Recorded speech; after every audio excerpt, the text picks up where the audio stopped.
జాతికి యువత ప్రాణం, వెన్నెముక, రేపటి ఆశ.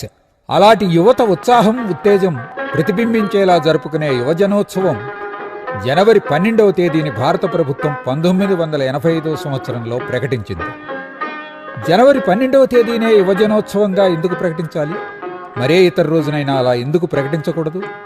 ఎందుకంటే 12 జనవరి విద్య, వివేకం, ధర్మం, జ్ఞానం, నిత్యోత్సాహం రూపుకట్టిన మేరునగ ధీరుడైన ఒక మహావ్యక్తి జన్మదినం. ఆ మహనీయుడు భౌతికంగా కాలగర్భంలో కలిసిపోయి 100 సంవత్సరాలు దాటింది. ఆయన దేహాన్ని వదిలే నాటికి ఆయన వయస్సు కేవలం 39 సంవత్సరాలు.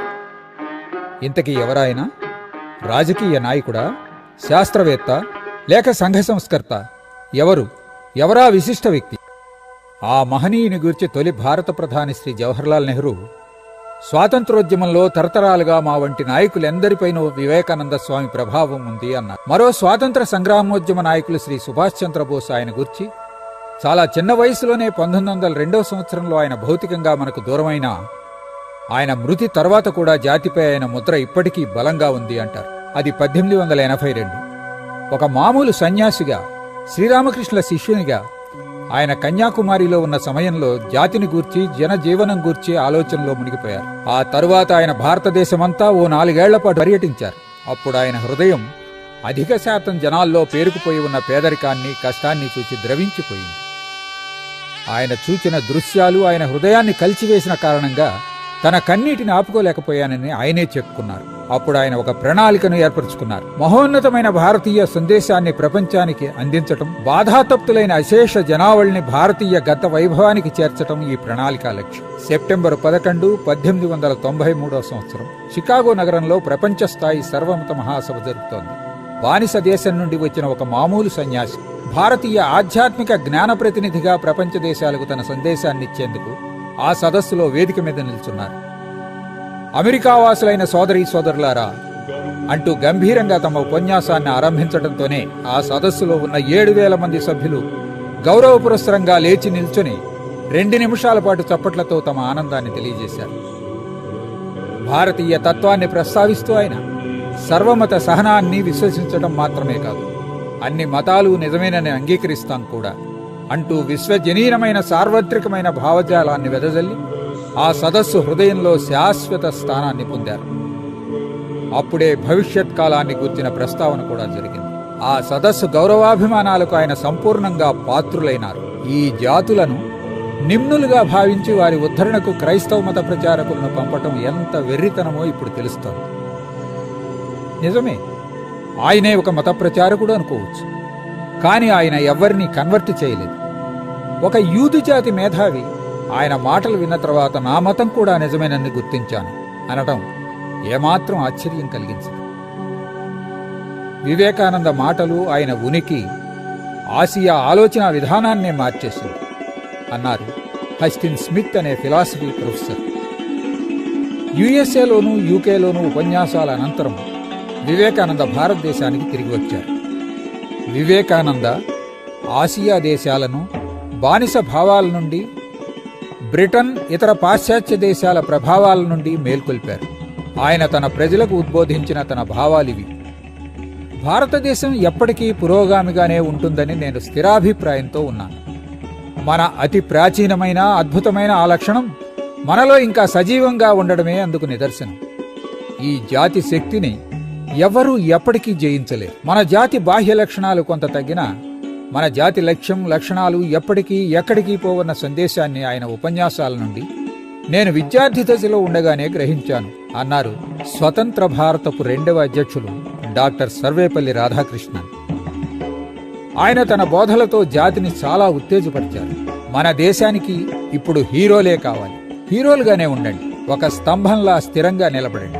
ఇండియా ప్రస్తుతం తమ జాతి నరాల్లో ఒక కొత్త శక్తిని నింపి నిలబెట్టగల విద్యుదావేశపూర్వకమైన అగ్నిశిఖను కోరుకుంటోంది. ధైర్యంగా ఉండండి, ధైర్యంగా ఉండండి. మనిషి మరణిస్తాడు, కానీ ఒకేసారి మరణిస్తాడు. మీలోనికి మీరు చూసుకోండి, మీరొక సింహం. ఇదే వివేకానంద జాతికి చేయదలిచిన మంచి అన్నారు క్రిస్టఫర్ ఐజర్వుడ్ అనే ఆంగ్ల అమెరికన్ నవలా రచయిత. యువతకు శక్తి అంతా మీలోనే ఉంది, మీరేదైనా చెయ్యగలరు. దేన్నైనా సాధించగలరు. ఈ విషయాన్ని నమ్మండి. మీరు బలహీనులని ఎప్పుడూ అనుకోవద్దు. మీ 33 కోట్ల దేవతలపైన మీకు విశ్వాసం ఉన్నట్లే మీపై మీకు విశ్వాసం లేకపోతే మీకు పురోగతి లేదు అంటూ ఒక జగద్గురువై బోధించారు.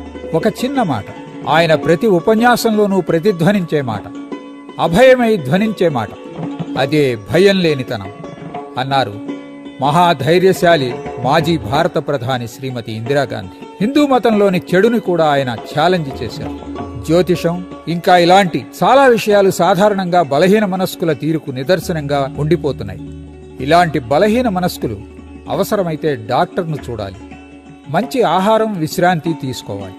మహిళలు కూడా అలాగే జాగ్రత్తగా ఉంటూ తమను తామే రక్షించుకుంటూ తమ సమస్యలు తామే పరిష్కరించుకుంటూ ఉండాలి. అలా కాకపోతే ఎవరూ వారి సమస్యలను తీర్చే ప్రయత్నం చేయరు. వివేకానంద ఎప్పుడూ దేవుడు ఒక్కడే అని నమ్మారు. ఏకేశ్వరోపాసన చేశారు. ప్రాణం ఉన్న దేవుడు అన్నం లేక ఆకలితో మరణిస్తూ ఉంటే, విద్య అందక అజ్ఞానంతో అల్లాడిపోతుంటే, అన్నం పళ్ళాన్ని దేవుని ముందు నైవేద్యంగా ఎంతసేపు ఉంచి ప్రయోజనం ఏమిటి? వివేకానంద 11 సంవత్సరాల పాటు తన ఉపన్యాసాలను అలుపెరగకుండా అవిశ్రాంతంగా కొనసాగించారు. 1902లో భౌతికంగా శరీరాన్ని వదిలారు. ఆయన మరణ వార్తకు స్పందనగా శ్రీ జగదీష్ చంద్రబోస్ ఎంత పని ఎంత విశేషంగా జరిగిందో గుర్తించగలుగుతున్నాం. కాని ఒక్క మనిషి అంత పనిని ఎలా చేశారు? అంతటి శ్రమతో అలసిపోయిన ఆ వ్యక్తి నిద్రించవచ్చు, కాని ఆయన పనులు బోధలు నిద్రించవు సరికదా. ప్రపంచాన్ని జాగృతం చేసేందుకు అలా నడుస్తూనే ఉంటాయి అన్నారు. వివేకానంద తన సందేశాన్ని వ్యాప్తి చేసేందుకు, తమ గురువుకు నిత్య నీరాజనంగా నిలిచేందుకు 179 కేంద్రాలతో శ్రీ రామకృష్ణ మిషన్ సంస్థను స్థాపించారు. అది ఇప్పుడు ప్రపంచ ప్రసిద్ధం. నిజంగా నేను నివ్వెరపోయాను.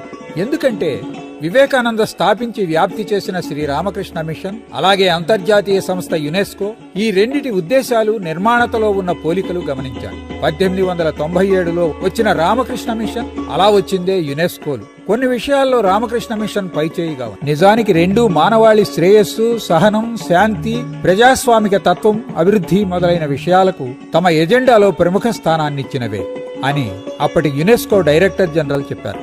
ప్రస్తుతం ఉన్న జాతీయ నాయకులు, మేధావులు, కవులు, మహాత్ములైన అరవింద ఘోష్, ఠాగూర్ అందరూ క్రమ పరిణామ దశలో ఆ గురు శిష్యులు సాధించిన ఫలం ఆధారంగా ఎదిగినవారే.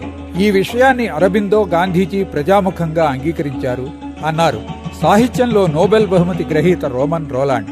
వివేకానంద జీవిత సందేశాలను అధ్యయనం చేసిన తర్వాత నాకు నా దేశం పట్ల ఉన్న ప్రేమ 1000 రెట్లయింది. యువకులారా, ఇంత తెలిసాక వివేకానంద పుట్టి, పెరిగి, జీవించి, మరణించిన ఈ ప్రదేశం నుండి తగినంత స్ఫూర్తిని, ప్రేరణను తీసుకోకుండా వట్టి చేతులతో వెళ్ళకండి. 1921లో వివేకానంద జన్మదిన సమయంలో గాంధీజీ యువతనుద్దేశించి అన్న మాటలు ఇప్పుడు చెప్పండి. వివేకానంద అంటే ఎవరు? ఒక సన్యాస, దేశభక్తుడా, మానవతావాదా? ఈనాటి స్థితికి కూడా అత్సరమైన వ్యక్తేనా? మీరే ఆలోచించండి, అర్థం చేసుకోండి.